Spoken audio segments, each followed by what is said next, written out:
So market, if you see in the last many trading sessions, it's extremely range bound.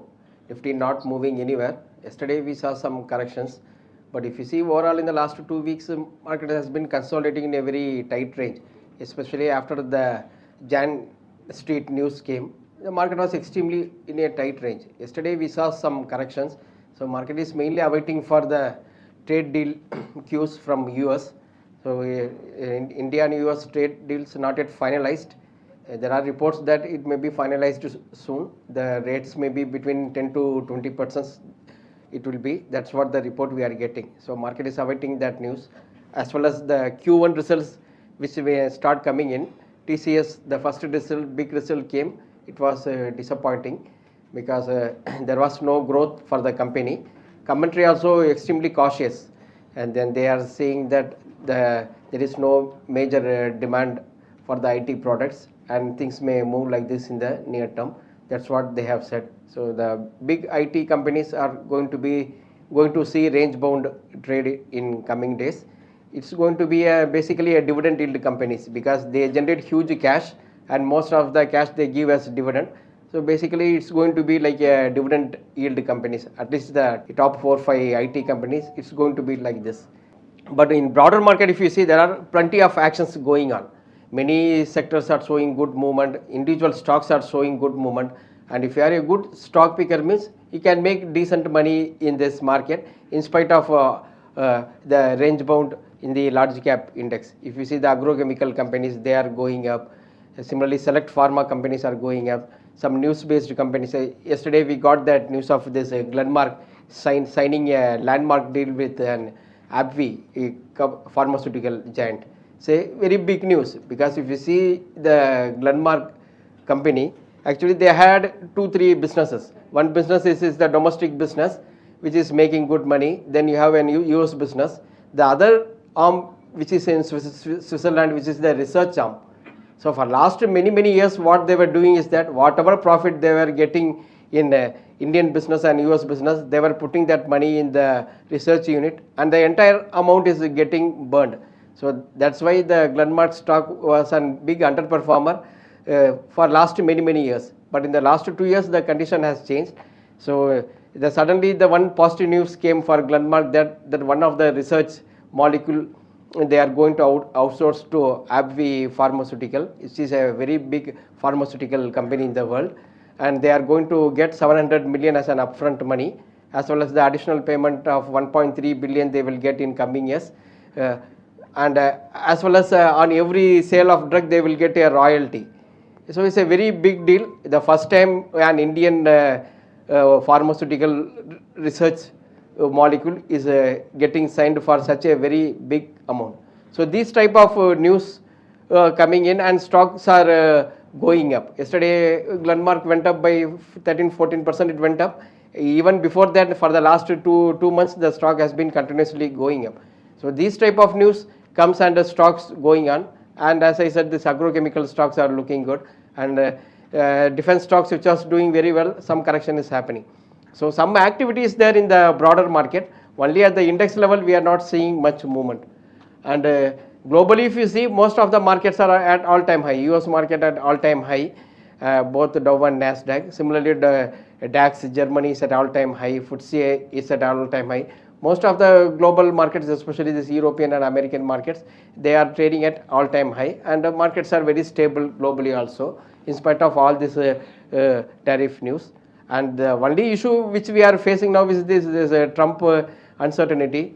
Daily he is making some statements. One day he said that he is going to put 50% tariff on Brazil, and another day he says that he is going to put 500% tariff on countries which are importing oil from Russia. Like that, one day he said that he is going to put 200% tariff on pharmaceutical imports. Like that, daily some statement comes, that sector will react negatively. So only that alone uncertainty is there. Apart from that, if you see, means no other major negative factor is there as far as our market is concerned, because the monsoon is good, RBI has reduced interest rates, and all other factors are looking positive only. Domestic flows are very good. Only the Trump uncertainty is there. Once this trade deal is confirmed, means then market may see some upside in coming days. Nifty and Sensex almost 1.7% up, small cap 2% near to up, and mid cap 0.7% it went up.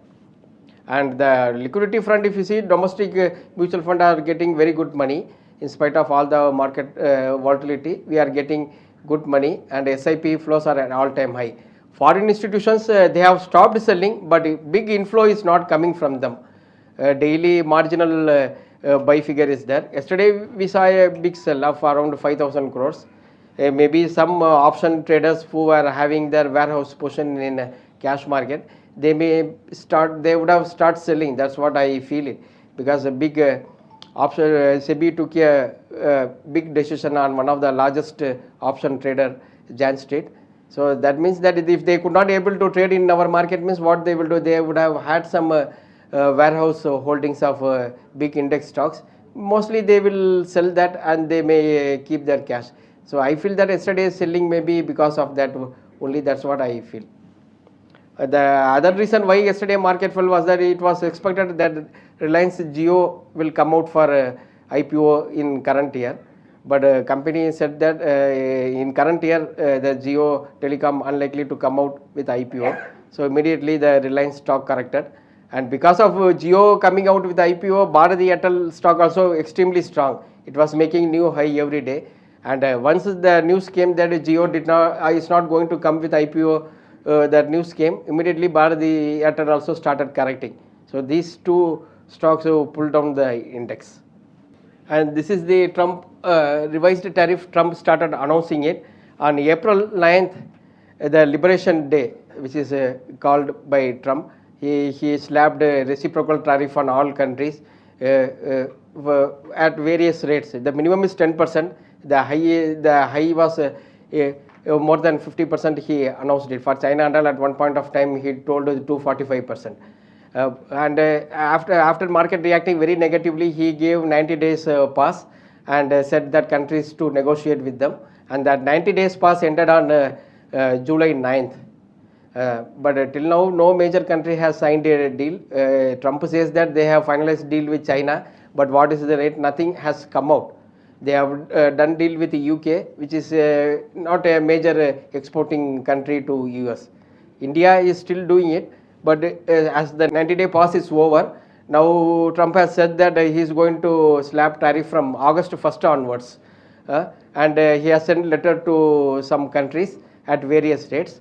Not all countries, some around 14-15 countries he has sent letters at various rate, 10%, 20%, 30%. For Brazil he said 50%, like that he has sent letters. And for India the talk is still going on. For European Union and all, talk is still going on, nothing finalized. Most probably we may get some idea in coming days. So market is mainly awaiting for that. And the new tariff will be effective from August 1st.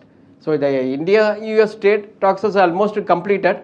What US says that the India should open its agriculture products and dairy products to India, but Indian government is very adamant that they will not allow that products, both agriculture and dairy, because of extremely sensitive nature of that product. It may affect farmers, and which will be politically suicide also.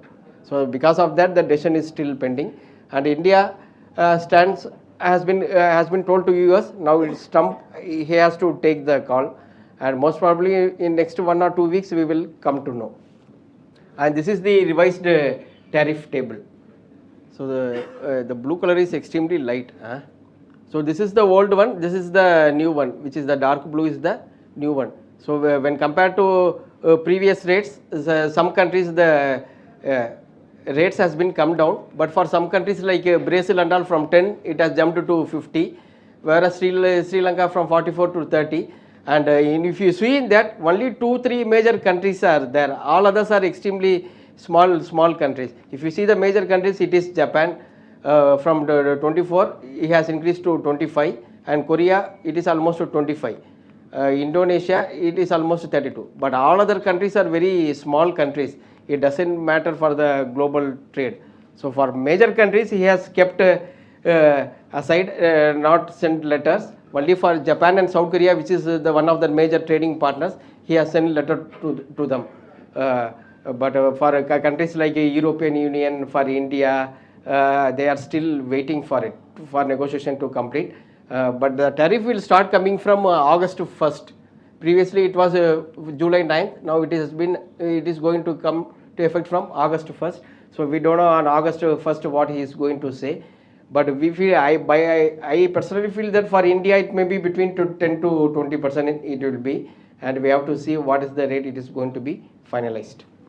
Now, is there any general criteria for fixing this tax? No criteria, sir. It's Trump what he feels like that. See, Brazil suddenly from 10 he has put to 50% for some political reason. Initially, what Trump told was that whatever you charge to US, we will charge to you at the same rate. At half of the rate, he said. Suppose India is charging 30% means we will charge 15%. And like that he said. But when the reciprocal tax rates came, it was completely some other thing. Some other formula he adopted.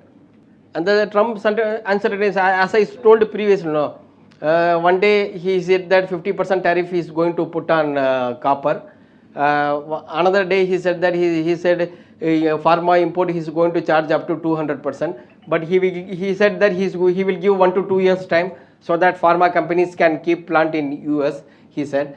Then Canada, another day he said he is going to put tariff of 35% to Canada.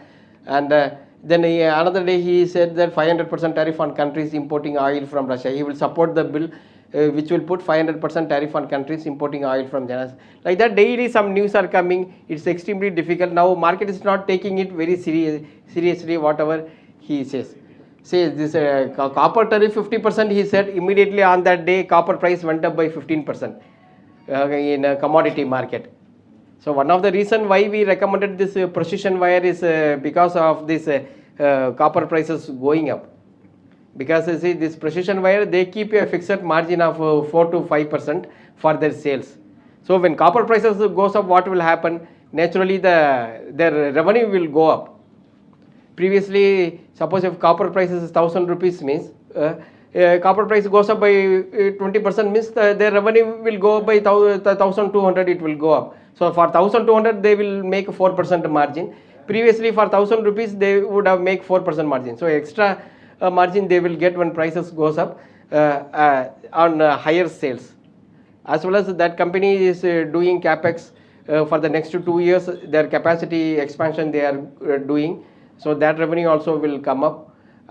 Plus because of extremely working capital intensive industry, this copper business, they pay some interest rates. Now interest rate has come down. RBI has cut down the interest rate. So that interest rate savings also they will make. So on one side sales will go up, so the higher margin they will get, and on the other side capex they are doing it, so they will make more volume growth will come and interest rates will come down. So if you combine all together, they will show good growth in next 2-3 years. That is the reason why we have given this precision wire as an recommendation this week. So the other major news which came in the last month was this Jan Street ban. SEBI banned this Jan Street option trader in our country. It's a very important development, but unfortunately most retail investors did not inquire about this to us. Generally some big news comes, generally they will call to research department or a dealer and will ask the development of it. But this one when SEBI cracked down on Jan Street and they banned this company, we did not got much major news from our clients. But it's extremely big news it is for our market is concerned. Generally this derivative market is concerned because it's one of the largest player in our market, options trader. And I'm hearing that in some of the days they hold some of the expiry days, they had even 20, 30, 40% of volumes in a single day. They used to do it. If they banned means naturally that volume will go away. So why SEBI has banned them is that SEBI says that this company Jan Street is a proprietary option trader. They do trading throughout the world in all markets. They will do it. They have around 3,000 employees and they do in a very big volume. They used to do it, And India, if you see, they were holding around 15,000 crores worth of government securities alone for paying the margin. 15,000 crores worth of government securities means their capital will be anywhere between 30 to 40,000 crores they will be having, and they are playing in the options market, mainly on the expiry days. So someone playing with 40,000 crores on an expiry day, and we retail investors play with a few lakhs, some of them even few thousand, maximum some of them few crores. We are playing with them means the level playing field is not there, because in options trading, particularly on the expiry day, you have to win it before the deadline, before 3:30 p.m. Whatever you think it has to happen. So somebody with big money power, if he sells 2,000 crores worth of bank nifty shares, means index will fall, and the index can be changed to their benefit, because they are having 30,000 40,000 crores worth of capital. They can change it by playing between 2:30 to 3:30, and they can make them to benefit. So if we are going to fight with such a giants, means we have to think twice whether technicals will work at that time. These and all big question marks. Even for giving recommendations, if you are giving if you ask me to buy some shares and I recommend one shares, means suppose if you ask me by next Thursday, Wednesday before 3:30 p.m. this stock has to go up, means even no one can give any recommendation, because the time bound manner we have to achieve that target means extremely difficult for any person. It may go up after 1 month or 2 months, it may go up, but in a time bound manner, if a stock has to go up, means for a naive retail investor like us and all, is extremely difficult. That's why the options trading, no, if you see that SEBI continuously is saying that 91% of retail traders lose money in option. Balance 9%, some of them may be break even, some of them may be making a marginal profits, maybe 1 or 2% may be making big money. So where that money is going? All the money is going to this type of big players. This Jan Street made 36,000 crores profit in 2 years. They have made in option trading alone. They have made a profit.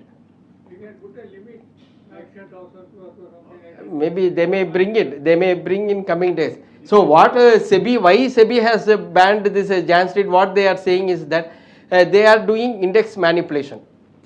That is the reason SEBI has told. This Jan Street is doing index manipulation because of huge money power they are having, huge capital they are having. They are manipulating the bank nifty shares to their favor, and they are moving the option prices. And if you see that the option prices generally move disproportionately. Sometimes 10 rupee options at 2:30 p.m. suddenly will go to 150 rupees, 200 rupees. That means 10 times, 20 times, 30 times it can move within 10 or 15 minutes because of change in the underlying index level. Similarly, the 300 rupees option can fall to 10 rupees, 15 rupees like that on expiry day. So the disproportionate movement will happen on in options because of change in the underlying index. Better keep away from option. That we have to, individual investor have to decide, sir. So what SEBI is saying that Jan Street has manipulated the index thing, and there is one regulation is there that unfair trade, prevention of unfair trade practices is there. One regulation is there in SEBI regulation is there, and SEBI said that using that regulation what Jan Street is doing is an unfair trade practice, and they have banned that, and they have frozen their bank account, and they have given 21 days time to respond. And also they have told to give 4,800 crores this Jan Street has made unlawful earnings because of manipulation of the index, and they have asked to pay back that money. And they have given 21 days to respond. Most probably Jan Street will give respond to SEBI statement in coming days. But right now they are not doing any trading, because last Friday morning they have banned them. So last 6 days they haven't done any trading, last 6 trading days. And what we feel is that the regulator may take more steps to curb this retail options trading mania, because the whatever money the small investors are having, If they lose 30,000 crores, 40,000 crores in a single year, last year they have lost 1 lakh crore, they have lost it. So where that money is going, most of the money is going abroad. Jan Street, they have took most of the money to US. So money, if it goes like this, means also RBI indicated that 2 years back indicated that most of the retail investors are borrowing money from NBFC's credit card at a very high rate, and they are losing money in options, and that debt is becoming an NPA. That report RBI got, they are given to SEBI, and SEBI after that only they brought in so many restrictions. They hiked the lot size, they have hiked the margins, so to discourage retail players to trade in options. So because of this, Nuvama Wealth Management shares has come down. See, Nuvama Wealth, see what they are saying that this Jan Street places order through Nuvama. Nuvama is a broker. So this Jan Street places order through Nuvama brokerage. So they will lose brokerage. Previously they used to get from this Jan Street. So a broker plays for his client. So they have lost one big client. That is why Nuvama share has come down. See, they and all play 30,000 crores, 40,000, such a big volume they used to do it. And the order which SEBI given is an interim order. It's not a final order, it's an interim order. So what they said, they said that the Bank Nifty index has been manipulated by this Jan Street. That is what the SEBI has told in this interim order. And Nifty and all, Nifty and Sensex, they are still doing investigation SEBI has done. But basically on Bank Nifty, the final order, the interim order they have issued.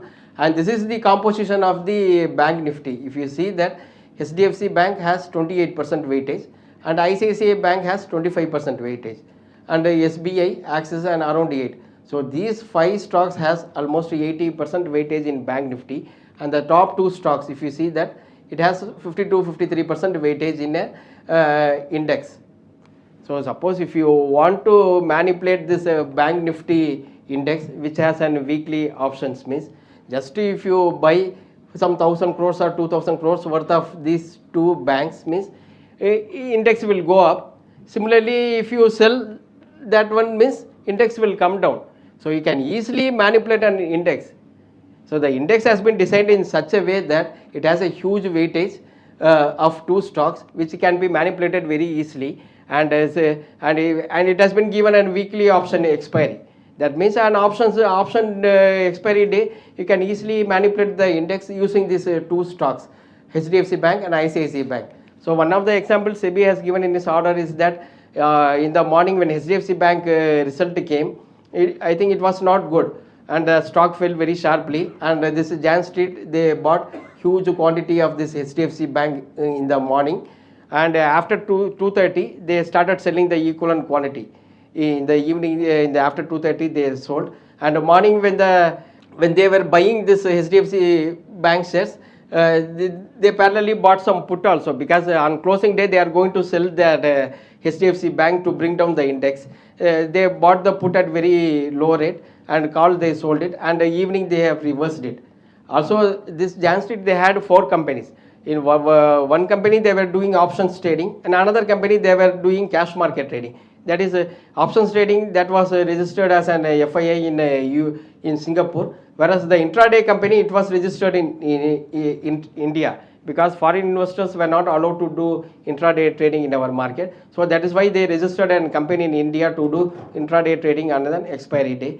And almost 5,000 crores worth of shares they bought in the morning, and they sold after 2:30, and they squared off their options trading, and they made huge money in options on that day, but lost some small money in the cash market, because in options the movement is disproportionate.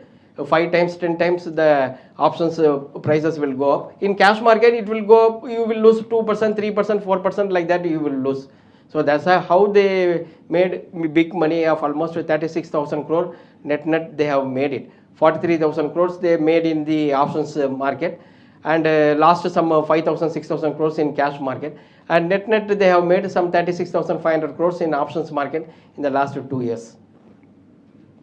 So when we do trading, means we have to see with whom we are playing with, who is the counterparty, we are playing with. It's such a big people if we are going to play means whether we could able to win in a time bound manner. Before 3:30 we have to win against them means we have to think twice or thrice, because once lose money means the money is lost.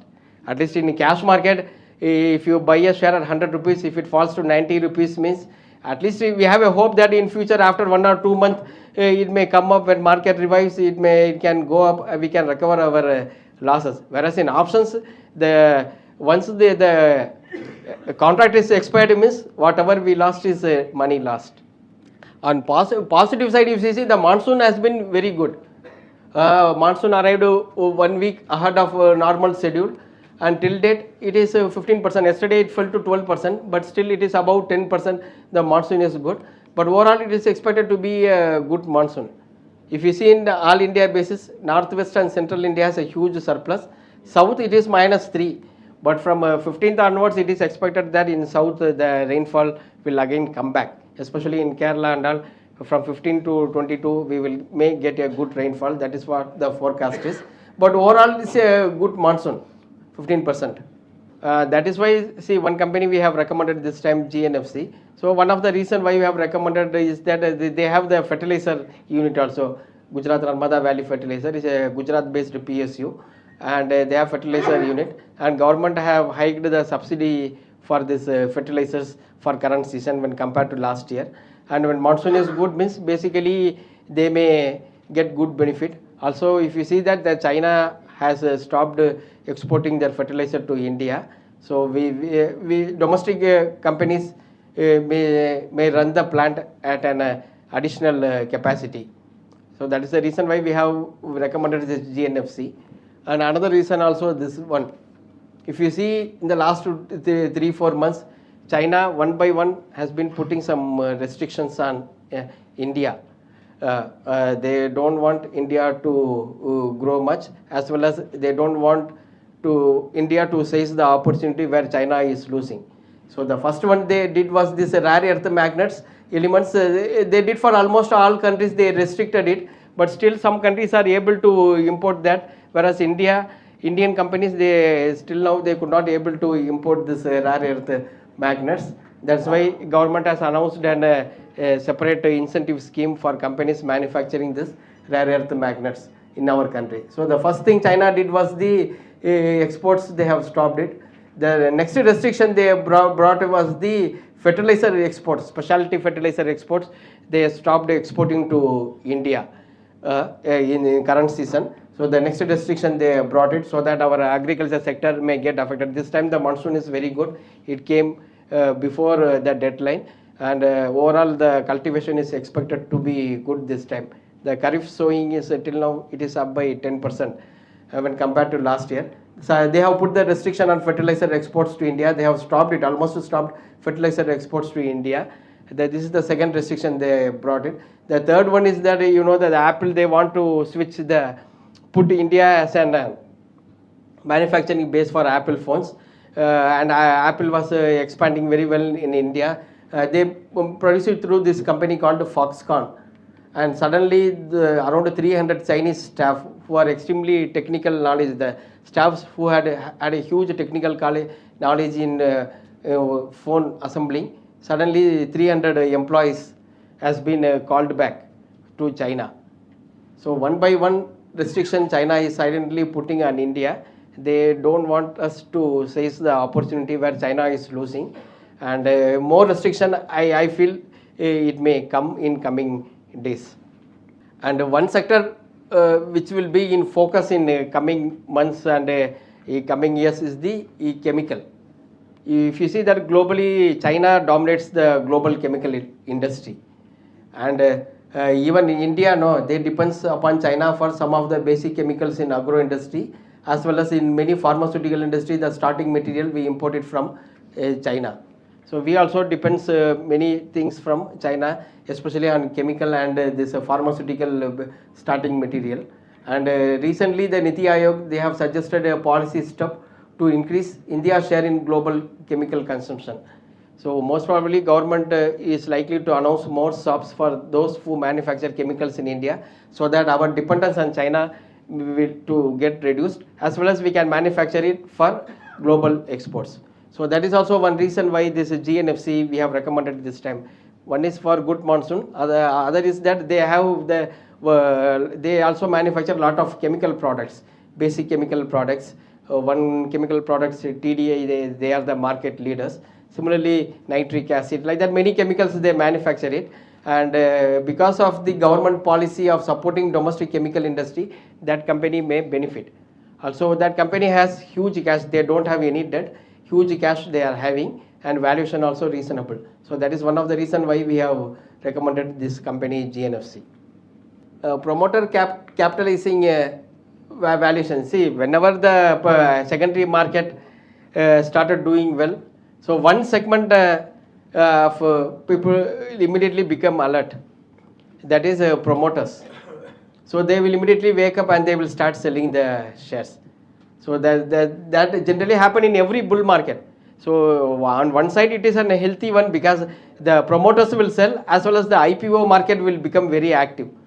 Whenever secondary market does start doing well, means immediately the IPO market will start doing very well, and the promoters now they will start selling it. And this time also is nothing wrong. See, last year market was lackluster, there is no big selling, whereas the promoter 2023 market was very good, almost 11 trillion they sold by promoters, and this time in the first half almost 3 trillion they have sold it.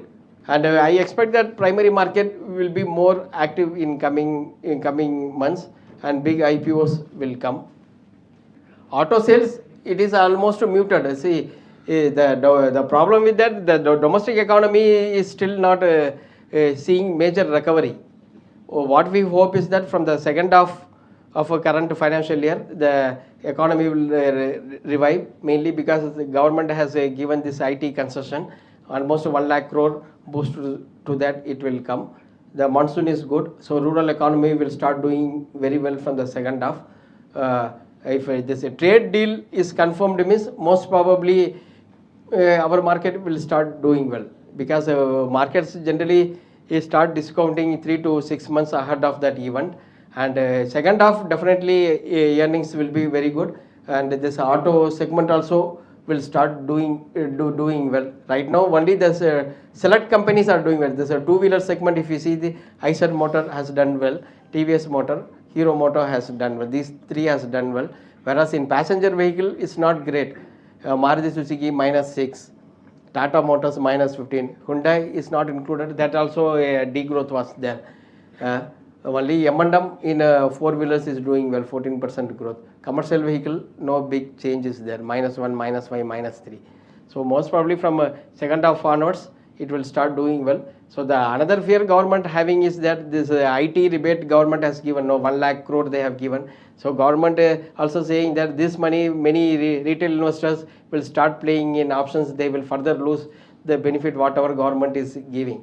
So that's why we feel that more restriction may come from SEBI and this options trading, because government don't want that money to be taken away from our country purely by playing the options market. This is another data. This is this current account deficit. Current account. It has turned surplus in the fourth quarter. It has turned surplus. So a decent one. Current account surplus. In 2012, 13 and all, see, always we used to say that India has a huge current account deficit, we are suffering. But now it's no longer a problem. The current account surplus is there. Almost a big surplus we had it in Q4, we had it. Previously, last 3 quarters, it was a negative. And previous that, a small surplus was there. But this time, it is much higher surplus was there in the Q4. But in spite of current account surplus, the rupee hasn't appreciated much. It is around 85.5 in that range only it is there against dollar, whereas it has depreciated against pound and euro, it has depreciated. So what is the reason for that? I will tell. If you see that rupee is remained range bound. In spite of this current account surplus in the Q4, we still could not able to, rupee could not able to gain much. It is almost range bound against US dollar, whereas against euro and other currency it has come down, it has depreciated. Indian rupee has. So what is the reason for that? I will explain. It's just an basic economics only. So this is a balance of payment chart. So balance of payment is nothing but the what money comes into our country and what money goes out of the country. This is called balance of payment. So money can come in and come out through current account. It can come out as well as the capital account. Two accounts are there: current account and capital account. Historically, if you see, India used to have a current account deficit, whereas in capital account we have surplus. So whatever deficit we are making in that, that is getting balanced by this capital account, and both will get adjusted, and difference will be start reflecting in the balance of payment. So in current account, what we have, this trade deficit. India historically has a huge trade deficit. One reason is that we import oil, which is one of the major items. The second major import item is the gold, and the electronics, the mobile phone we imported. So that's why we always have trade deficit, but we don't export that much of goods. So trade in goods will come. Then services, if you see that the IT services, all this will come in this service. We have some surplus in that because of our IT. Then we have this private payment transfers. Many NRIs are working in abroad and they will send money to our country. Similarly, some foreigners who are working here, they will send money that. That is called private payment transfers, as well as foreign companies are there in our country. Similarly, Indian companies are there in foreign countries. They will pay dividend and royalty and all. That difference also will come into this. So this is all come into the current account. And fourth quarter, our current account is a surplus. This all, if you combine together, our current account is a surplus. And in capital account, if you see what all will be the foreign direct investment, because this is a stable money, foreign direct investment and foreign institutional flows, all this will come under capital account. Then external assistance, suppose India borrows money from World Bank, means that will come under this. Similarly, many companies borrow money from abroad, so that also will come under capital account. IMF loan, then NRI deposits, that also will come under capital account. So current account, capital account, these has to be balanced. Now what is historically what used to happen was that we have deficit here and we have huge FII flows and FDI flows, and both will get adjusted. Now what has happened, we don't have much deficit, we have surplus in there. But in capital account, if you see that foreign institutions, they sold in January, February, March, they sold huge quantity. So we have deficit in FII. FDI also, the money is not coming in our country. That chart I will show. And this is the FDI flows. If you see that FDI flows has been consistently coming down, net FDI flows. One reason why the FDI flows are coming down is that, see, many companies, private equity companies are there. They made investment in our country 4 years, 5 years, 6 years back.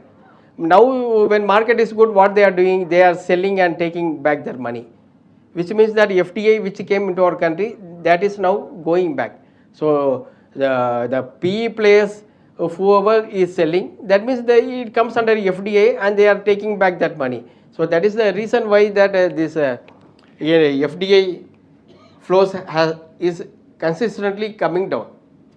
So that is why the now government wants to boost this FDI, and they want to invite more companies to put manufacturing plant in our country. Even they want, even they are ready to allow Chinese company to put plant in our country. That also they are discussing.